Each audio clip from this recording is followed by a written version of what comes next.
அவள் வேலி கட்டும் முன்னால வெள்ளாமை ஏது என்றே கதை படிச்சா.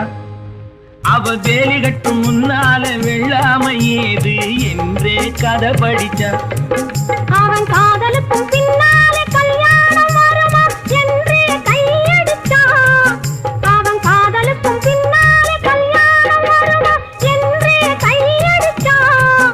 அவளாகட்டும் என்றே ஆசையில் நின்றே அத்தானின் காத கடிச்சா.